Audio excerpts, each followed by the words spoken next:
Welcome or welcome back to Both Sides of the Barricade. This week we have a very special guest, Maude Latour. Hello. Hi. Maude is an amazing singer-songwriter based in New York City.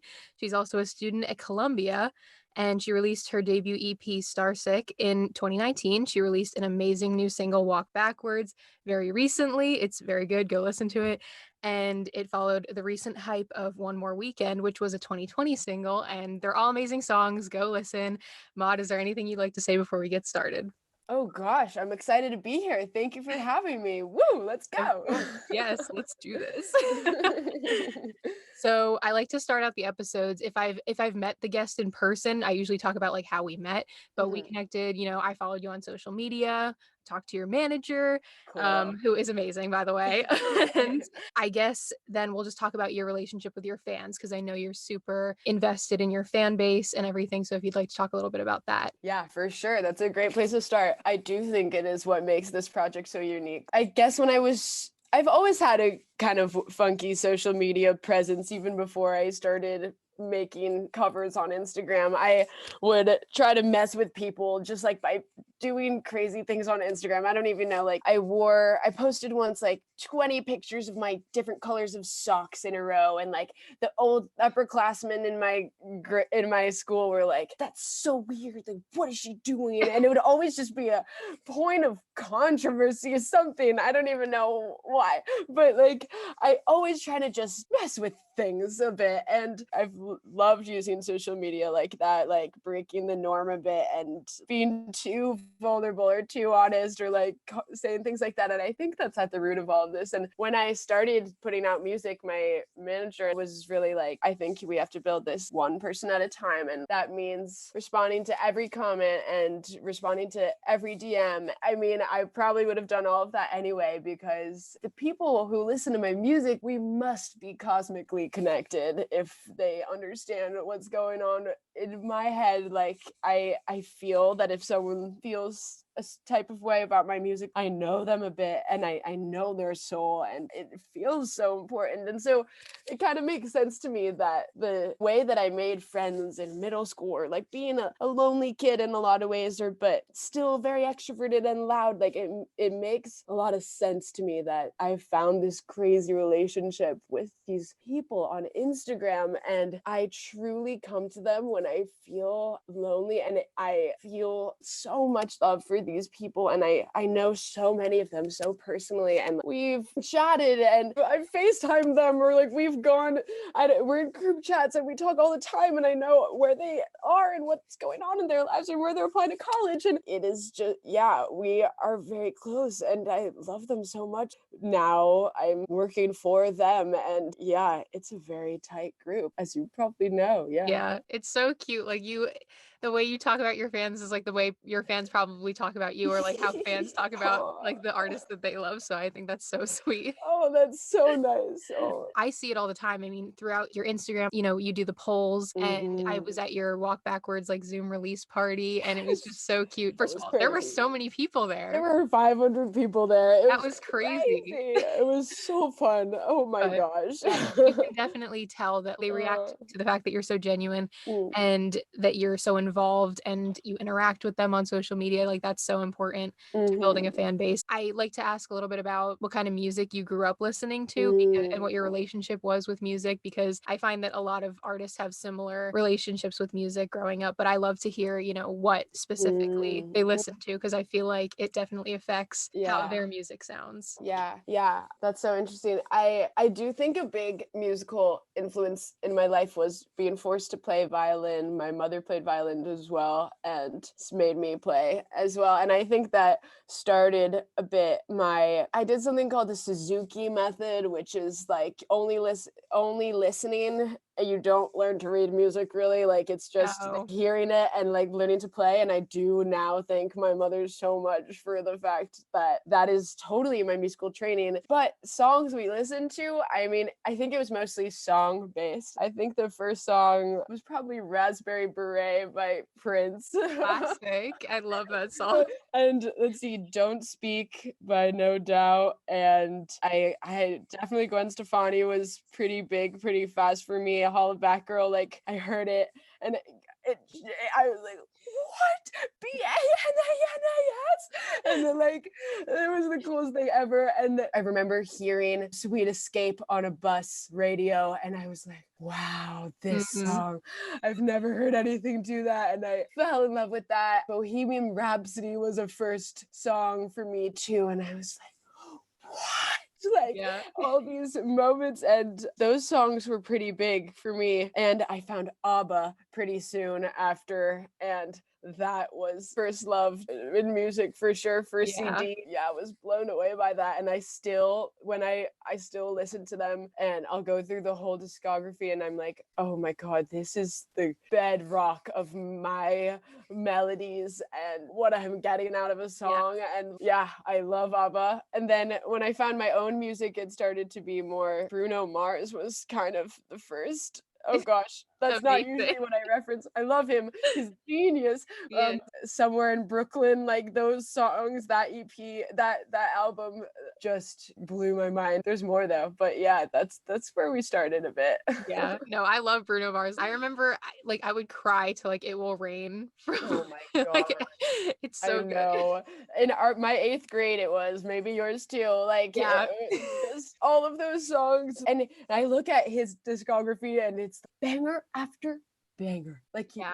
is insane. Yeah, because he can do ballads and bangers Yeah. like so well. It's He's amazing. prolific. Yeah, it's so wild. It's amazing for And I sure. love that you said Gwen Stefani too, because when I was Mhm. a kid, like I would play this game with my friends where we would pretend to be celebrities, and I Oh my was Gwen gosh. Stefani. Like Oh my gosh, I see that for you. That's great. That's great.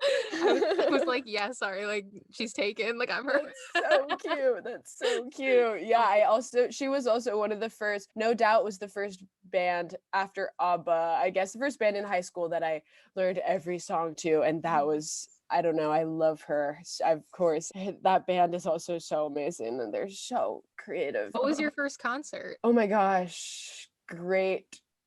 Oh wow, it was Taylor Swift in sixth grade. But I Classic. actually classic. It was the Don't Speak tour, Wow. and it was crazy. And I was lived in Hong Kong at the time, and she came to Hong Kong, Wow. and yeah, and I actually didn't know her music, and my friends all loved her, and they were like, "Let's go," and we all went with our moms, but I didn't know it was her. And on the train over, some girl was explaining to me how excited she was, and I was like, "Oh, I get it. It's like if I were to see ABBA," and she's like, "Yeah," and I'm like, "Oh, now I'm so excited!" And it was awesome. Yeah, now it would mean even more to me Yeah, I feel to like have even been if you there. didn't know a single Taylor Swift song, like seeing her would still be amazing. Totally, totally, So totally. that's a great first concert. I always get so sad because whenever I say like mine was Miley Cyrus Best of Both Worlds tour, I was like 8. Wow. And it would Wow. have been amazing if I Uh-huh. could stand the loudness of it. Like, but I was too Wow. young to like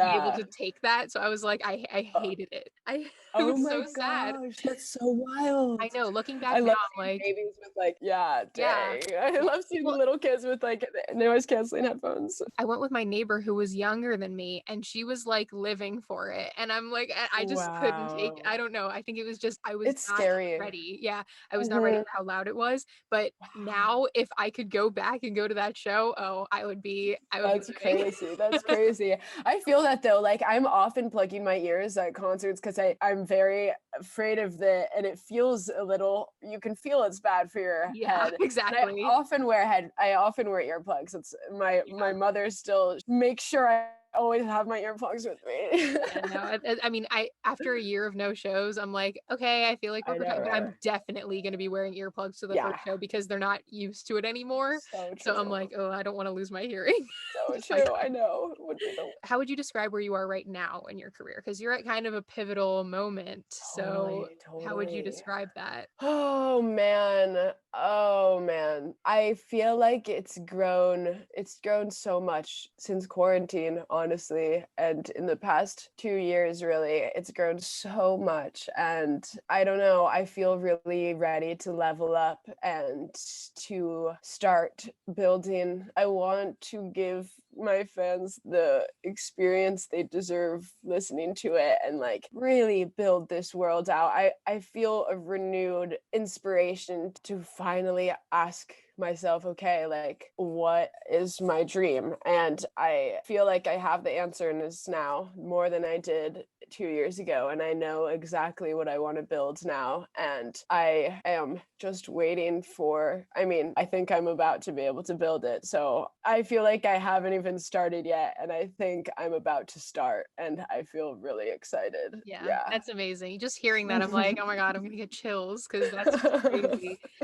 But yeah, I mean, I've definitely seen it. I think I definitely followed you like around a year ago. So I've been following Wow. you like on your journey during quarantine Mhm. and just seeing how I feel like social media has helped so many artists. A lot of the people I Mhm. have on are like, even though it sucks, like not Mhm. being able to see people in person, do writing sessions, all of that, the influx of social media use I because so know. many people are online now more than ever, I it's know. definitely helped people discover new artists. You're just one of those people who it worked for. And It's true. yeah, It's so true. Yeah, no, definitely. And that's TikTok to thank as well. And being on my phone 10 hours a day and being alone for so long. And yeah, I mean, getting to like, yeah, of course, we all found a new home somewhere in the digital sphere. And you're so right that people, I think, started paying attention more to artists they didn't know. And like, yeah, I so agree with you. And yeah. it's been a crazy time. I had no idea it would go this way. Yeah. Yeah. And the only part that sucks is that like you find all these new artists. Like I personally have found so much new music because I've had nothing better to do than listen to all these like Spotify playlists and that's all you have. But now I want to Hmm. see all of these artists live and I know, I'm right? like, I I have to know. wait. It I know. It's gonna be so good though. It'll be so worth it. Of course, we're all daydreaming about that first crowded room we're in, and like it's gonna be freaking crazy. We all now know like what it will mean to be in a room together, and like yeah. it's just gonna be truly epic. I certainly will never be taking it for granted ever I again. I'm never going to be like, my back hurts, my feet hurt. When things do come back, how do know. you envision your career as an artist going over the next year or two? Do you Great have any like question. short term or long term goals? It's crazy. I am really at an influx point. You're so right. And I don't know yet exactly what form it'll take. I feel like I'm on the edge of a cliff and I know I'm about to leap, but I have no idea what's coming. But I am excited. I've written so much music by myself in quarantine, and I haven't been in a studio in so long. And this summer, I guess I'm going to go record all of that and see what it becomes. Yeah. And I kind of know some of it will become, but I'm sure I'll be pleasantly surprised as well. So I guess, I don't know, I've been independent this whole time and that might change. And that is really inspiring to me too, because I so know what the vision is now and I want to build it. And like, that's what I would use a label for, to build it. Yeah. And I feel like I might be in the place where that might be what would take this to be closest to my vision. So that might happen, not in the short to medium term future, which would be crazy. And it would also change everything. Like I've been doing this with school, since I started. It's been a project I multitask with. And in a year, I'll have graduated. And then it's just going to be freaking go time. I want to put out an album, my debut album. I dream about it every night as I fall asleep. All I think about is it. And that's my dream. I don't know if it'll happen in the next year, but soon. And in the meantime, I've written so many songs and I just want to make them. Now I also know who these people are that are listening, and like the fact that I can tell, I know who I'll come and meet if I were to tour. Like there's specific people who are on the other side of this now, and I just like want to see them and dance with them. Like it's gonna be so different to sing to a room that's singing along. I can't even imagine that feeling. I can't wait. Yeah. I just think it's so crazy that you're doing this while in school because I go to school for music industry, like that's my Wow. major. Yeah. So you're like the only artist that I've had on where like Wow. also a student. So I feel like that's Really? interesting Wow. too. You and I kind of share that. Like we know what it's Totally. like. Totally. So I I had a question. I said, most people are either a musician or a regular person attending college. You're one of the few people that do both at the same time. Uh-huh. What has that been like, and how has it changed in the recent weeks and months? Because I always see you talking about, school stuff, and I'm like, I cannot imagine living Oh my this double gosh. life. Oh my gosh, totally. I mean, it's so fun. It inspires each other. They've happened at the same time. My music career has been the background of my whole college life. Like with my friends as well, we operate a mini label almost. They're like helping me make TikToks and we make all our music videos together and shoot the covers for everything together. I update them about everything I'm up to, and that's been beautiful. And they've come to every show, and they're always the first two rows of people at shows. And so that's been wonderful to have this non-musical friend group kind of be part of it. Both of these worlds, I've used them for the past 2 years to 3 years to get to when I'm stressed about school. I'm like, I think about music, and when I'm stressed about music, I'm like, oh, I have this whole world of school, and they're both full worlds, like you said. And like in the past 2 months, I suppose it has gotten a little too much. I asked for extensions on everything, and the double-edged sword of an extension. That means Yeah. you have to do it another time for longer. And so I finally caught up on those things, and it's so clear in those moments, choosing between music and school. It's like, okay, music is going to get the priority. I've always had that commitment that music will get the priority. And that's relieving to know that within myself. But I also can't shake my addiction to academia and like the feeling of turning in 3 things in a week and also doing meetings at the same time. That's been the past few weeks, and it's been midterms and me talking to more people in music industry than I've ever spoken to before, and it's been the most intense thing, but might be getting to be too much. I'm on spring break this week, so I've Oh, caught up on a wow. bunch of stuff, Yeah. and now there's 4 weeks left, and I'm going to finish it and then have a summer and then hopefully see what happens next. Yeah. Wow, only 4 weeks left in your semester? I'm graduating this semester. Oh Yeah. my gosh, that's awesome. That's Yeah, awesome. so I'm Congrats. excited, but also I'm like the industry is just not at the place I want it to be You in want terms to of join finding it? a Yeah. job. So I'm like, Uh-huh, we'll uh-huh. see where that You're doing goes. your thing though. Yeah, this is great that you're doing this. For sure. No, we started a little bit early, so it's ending mid-April, but I'm Gotcha. okay, it's definitely like 6 weeks, but I have been telling myself it's Okay, 4. yeah, I think I can relate to that. On a smaller level, I kind of understand how you feel just because this podcast has been like my priority now, and it's Yeah. my capstone project for Yeah. school, and I Wow. definitely take it more seriously than like Mm, anyone mhm. else. But Mhm. I genuinely love it so much, and being able to like talk to artists and, build relationships and It's so connections fun. online like this has been really fulfilling for me. So I Yeah. can definitely understand wanting to graduate and do everything that you need to do for school, but also being like, but I care more about this other thing. Like, Right, so I know, it's really hard. And also, just to add really quickly, I do think I've had a healthy outlook on what I want out of school for the whole time. And I feel like I'm majoring in my music career a bit. And I'm a philosophy major, and every class I've taken has somehow been towards just being inspired. And I am in school only to get inspired. And there's such good professors and such good classes, and I take the juiciest classes. That's my outlook for school. And so that's part of why I'm so committed to staying in it, because I do think it's like changing who I am. And if I'm gonna have a loud voice and take up space in this world, like I think it needs to be an informed one, but I use it to stay inspired, and it does inspire me for sure. Yeah, I can imagine, especially as a philosophy major. I took a class called aesthetics, which was like, I really enjoyed the class, but it was by far my hardest class that I've ever taken. Wow, that's so But interesting. it like filled like 3 of my credits. In my mind, I was like, oh, this is gonna be like an art critique Yeah, class. right. And then I was like, oh, we're gonna be annotating old readings, like old That's so writings from cool. philosophers. And don't get me wrong, like I loved it, but it was a Yeah, ton of so work. hard. So I can Right. imagine like as Yeah. that being your major or like Mhm. being a big part of your major, Mhm. it's a lot of work. Right, for sure. It's weird. It's weird. I definitely just try to like, and this was also my approach to school before I was in music, but like really just doing what you're curious about, and like Mhm. fully that's enough. So speaking of, writing intensive stuff and having to write a lot for school, I find a lot of your lyrics to be really well written in almost an essay kind of way. Word choice, clever wordplay. Is that something that you think about when when you write songs, or do you think it's more subconscious because of your academic life as well? Interesting. I do think that I'm a writer before anything else and before a musician. And I think that is definitely the core of my music writing for sure. And I have always written poetry and I've always journaled a lot. I think that's how I get into flow, like just like writing out stream of consciousness. And it takes form in music and it takes form in other things. Like all my passions have to do with writing. And so I do think that that's like what brings me to music. And yeah, that's my commitment to it for sure. I just love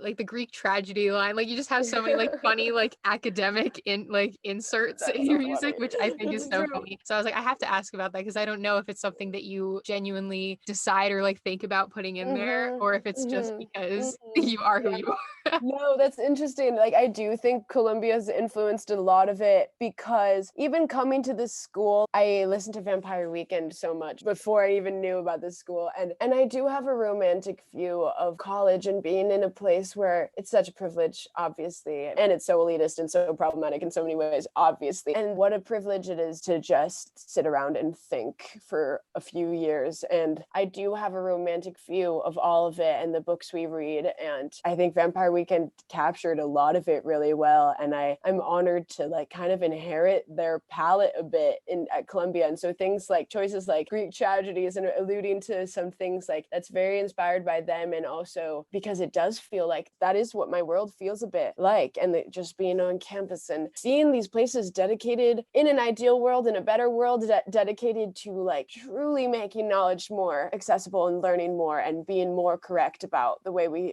view everything.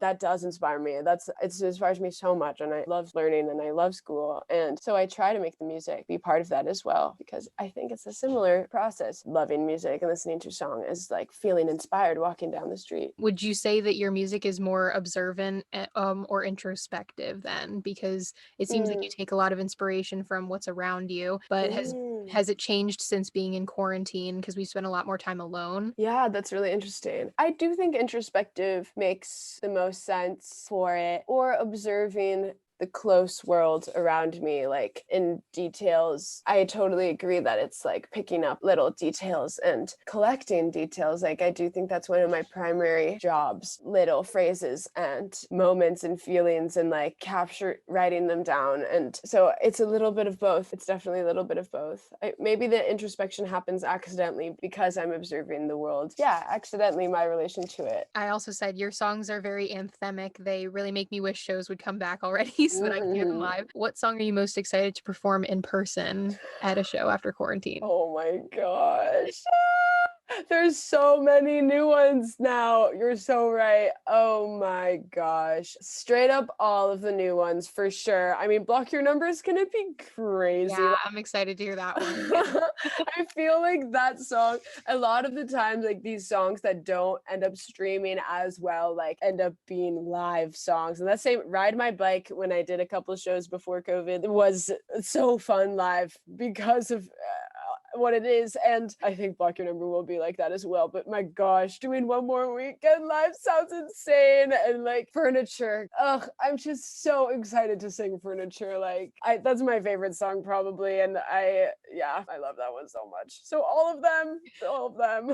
Yeah, I'm really excited to hear Block Your Number. I feel like that one will be like you said, the energy live will, surpass. I feel like that song is so underrated. Like it's not even funny.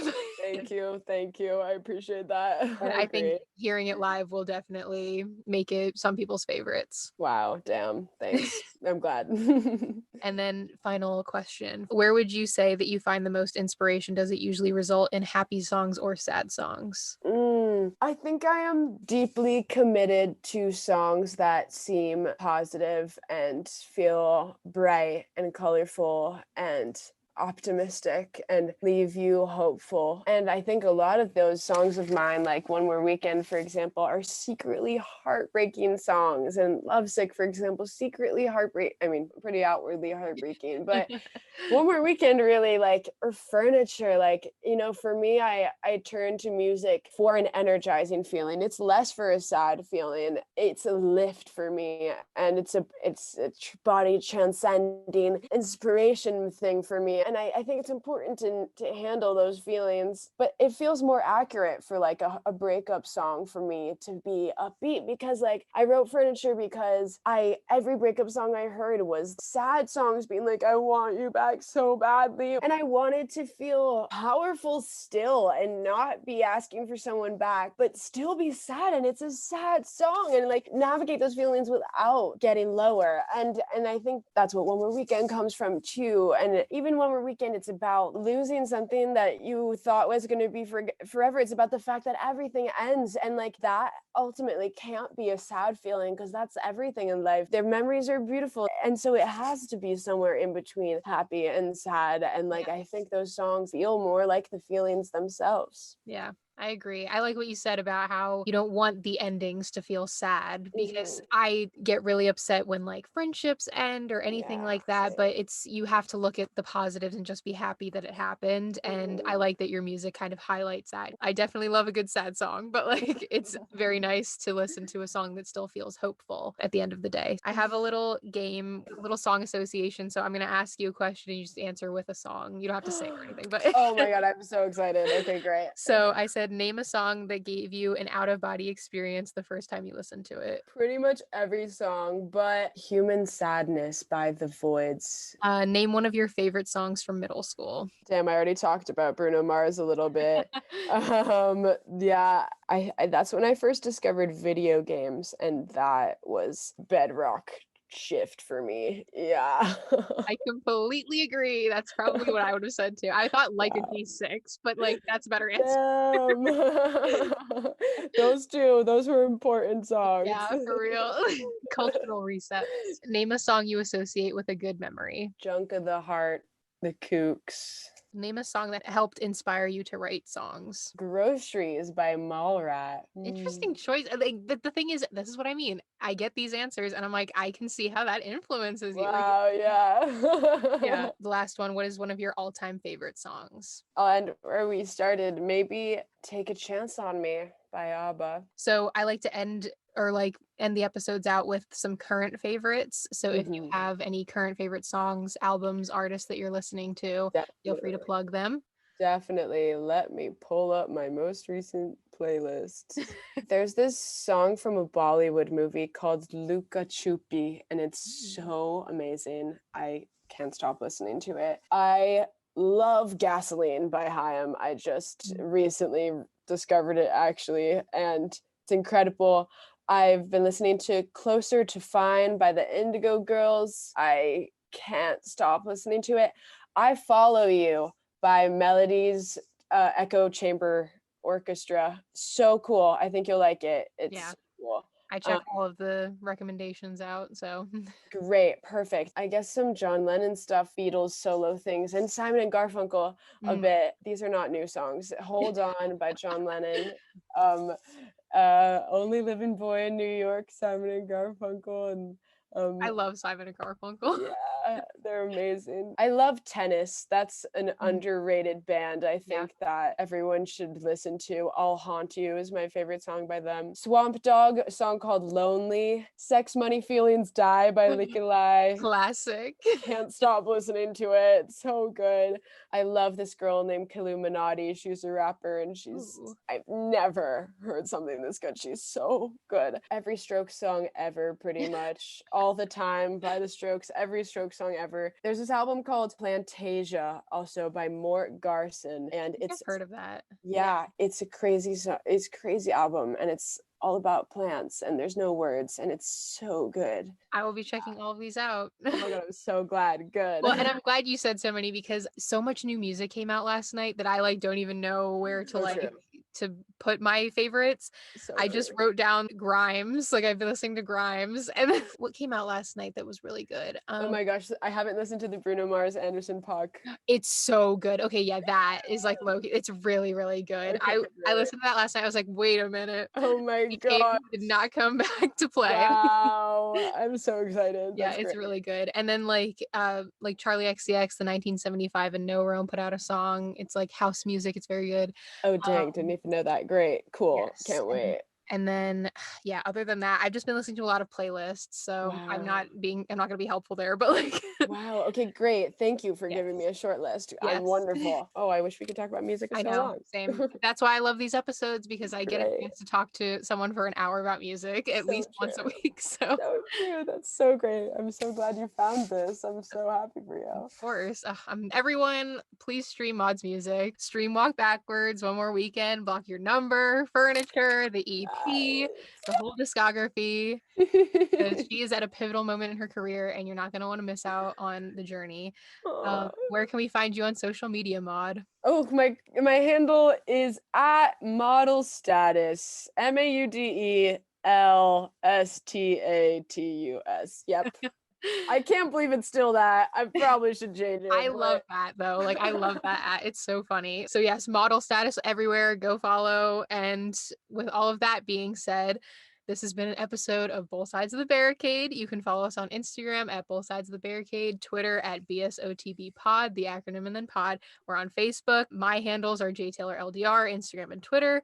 This episode is available on Spotify and iTunes. You can watch it on YouTube. Follow, subscribe, like, download, rate, comment, all of that. Thank you so much, Maud, for being here.